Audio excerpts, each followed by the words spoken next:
ভাইয়া শুনেন, দুইটা ঝালমুড়ি দেন তো। আচ্ছা আপা একটু দাঁড়ান, আমি দিতেছি। এই তুই কি পাগল হয়ে গেছিস? তুই এই খোলা আকাশের নিচে আমাকে নিয়ে এসে ঝালমুড়ি খাওয়ার জন্য? আর ওকে ওকে দেখেই তো মনে হচ্ছে ঠিকঠাক ভাবে ঝালমুড়ি বানাতে পারবে না। ও কি ঝালমুড়ি বানিয়ে খাওয়াবে? Ma'am I can make jhalmuri for you. OMG, মানে একজন ঝালমুড়িওয়ালার মুখে আমি ইংরেজি শুনতেছি। তো মানে গ্রেট। হ্যালো, এই দু চারটা ইংরেজির কথা বললেই না নিজে করে শিক্ষিত মনে করবেন না। হ্যাঁ, দু চারটা ইংরেজি এখন সবাই বলতে পারে। যেটা করতেছে সেই কাজটা করেন। ঝালমুড়ি বানাচ্ছেন, ঝালমুড়ির কাজই করেন। কেমন? বেশি শিক্ষিত হওয়ার কোনো দরকার নাই। নিজের যা যোগ্যতা সেই অনুযায়ী থাকবেন। আরে চল তো ভালো কোনো রেস্টুরেন্টে গিয়ে তারপর আমরা খাবার খাবো। Hello ma'am, I am properly speak English and I am graduated and I am also preparing for BCS exam. আরে বাহ, আপনিও বিসিএস এর প্রস্তুতি নিচ্ছেন, মোনাও তো বিসিএস এর প্রস্তুতি নিচ্ছে। হ্যালো, তুই যদি এতটাই শিক্ষিত হয়ে থাকিস, মানে তুই নিজেও বিসিএস এর প্রিপারেশন নিচ্ছিস, তাহলে তুই এখানে এভাবে খোলা আকাশের নিচে ঝালমুড়ি বিক্রি কেন করতেছিস?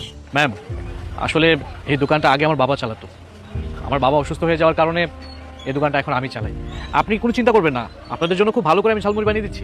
ওকে ফাইন, দেখি তোর হাতের ঝালমুড়ি কতটা টেস্টি। বানা। ঠিক আছে ম্যাম, আপনারা গিয়ে একটু বসুন, আমি আপনাদের জন্য খুব ভালো করে ঝালমুড়ি বানিয়ে নিয়ে আসছি। চল চল।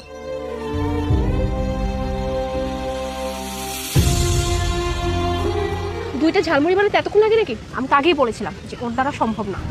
তুই শুধু শুধু টেনশন করতেছিস, দেখিস ভালোভাবেই বানাবে। ম্যাডাম এই যে নেন।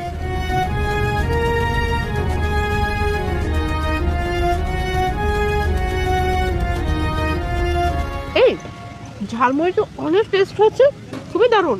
দেখছিস, বললাম না যে ভালোভাবেই বানাবে।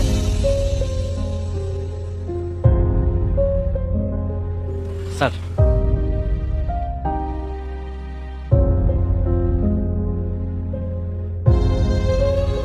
ভাইয়া আপনি তো খুব ভালো ঝালমুড়ি বানান। Thank you madam.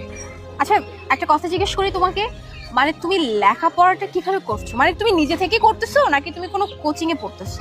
না ম্যাম, আসলে আমি সেলফ স্টাডি করি। Self study? তবে আমি তোমাকে বলবো তুমি একটা কাজ করো, তুমি কোনো কোচিং এ ভর্তি হয়ে যাও। কারণ বিসিএস প্রিপারেশন নেওয়া এবং বিসিএস পরীক্ষা দেওয়া এতটাও কিন্তু ইজি না। আরে ম্যাম, যারা পড়ালেখা করতে পারে তারা সব জায়গায় পড়ালেখা করতে পারে, মানে কোনো কোচিংয়ে যে পড়তে হবে এটা কোনো জরুরি না। আচ্ছা তোমার এটা কততম বিসিএস? ম্যাডাম এটা আমার ফার্স্ট বিসিএস। আচ্ছা আমার এটা ফার্স্ট বিসিএস। আচ্ছা এক মিনিট তুমি একটু দাঁড়াও, আমি আসছি।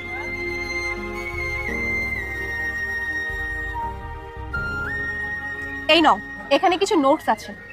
এই নোটসগুলো তুমি রাখো, তোমার অনেক হেল্প হবে। এখানে অনেক ইম্পর্টেন্ট কিছু প্রশ্নের উত্তর আছে। কিন্তু ম্যাম আপনি কিভাবে পড়বেন? কোনো ব্যাপার না, আমার কাছে এরকম আরো অনেক নোটস আছে, আমার কোনো প্রবলেম হবে না। এই নোটসগুলো তুমি পড়ো। Thank you so much ma'am. আসলে এগুলো